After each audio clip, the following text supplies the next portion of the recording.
அம்மனு பொறிக்கிறது காலையில் வந்து ஒரே மீன் 6 கிலோ. ஒரே மீன் 6 கிலோ காலையில் வந்துருந்தா நீ பார்த்துருக்கலாம். ஒரே மீன் 6 கிலோ தூண்டியில் வந்து அது உள்ள வந்து இதில் தான் விழுந்துச்சு. வெளியே போக்குறா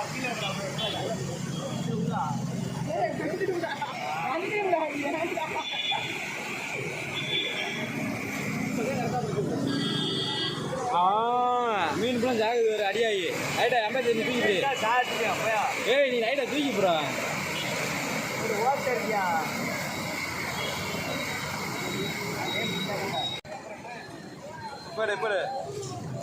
வீடியோ எடுக்கியா?